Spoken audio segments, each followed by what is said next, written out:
We were talking about people who have difficult lives or troubles that come, but we all do. Everybody does. Don't abandon the ship when the waves are a little high. That's when you tie yourself in and get the life jacket on and you hold on to an oar and you don't move. The worst thing you could do is to leave the protection of the boat you're in this case, the gospel of Jesus Christ, and not assume that the first time there's trouble that God hates me, or God doesn't love me, or He doesn't answer my prayers. I want to be careful because I don't want to insult anybody, but it's foolish.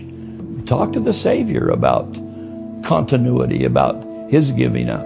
What if He'd have gotten halfway through His atoning sacrifice and said, doesn't look to me like anybody's very appreciative here, I'm quitting? Well, every one of us would be in sorry soup if that's what happened. Thank heavens it wasn't. And He said and did see it through to the end. And I think we sometimes pass over it in the New Testament account, but I think one of the great things that He said in those final 7 phrases from the cross, one of the sweetest is when He said, it's finished. And Father, unto Thee I commend my spirit.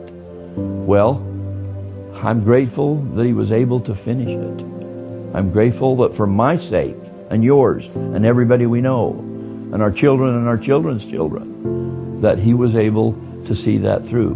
Well, we're supposed to see through a little difficult weather. We believe that we are gods in embryo. We teach that.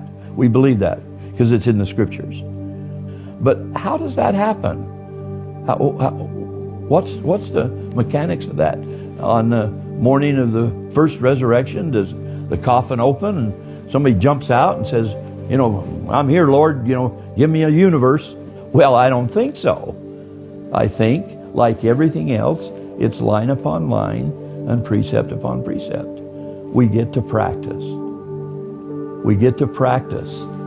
If you want patience, well, hold on, because the Lord's going to give you a dozen things to be patient about. The very things you don't want, but that's where you say you need to grow, that's what He's going to give you.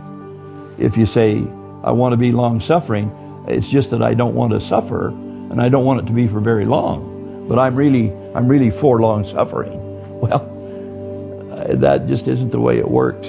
We get these opportunities to grow inch by inch, experience by experience, child by child.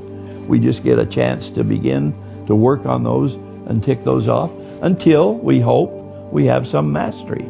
And we're on our way to the end. We haven't given up. We didn't bail out on the marriage. We didn't turn the kids away. The sun always comes up. It always comes up. And so we stay with it. We hang on because they give the blue ribbons down at the end of the track. They don't give them up at the front, the first 10 yards. I read a book once by Don Scholander, who was a swimmer at Yale the year before I came there. At 18 years of age, he had 26 world records and 38 American records. And he had, 4 gold medals from the Olympics. And somebody asked him, how do you become a championship swimmer? And he says, you kick when you don't want to kick, and you stroke when you don't want to stroke. That's how you win. And that means stay in the tank. You're not getting out. You're not quitting. The victory is at the end of the road. The victory is at the end of the journey. That's the way it was with Christ. That's the way it is for us.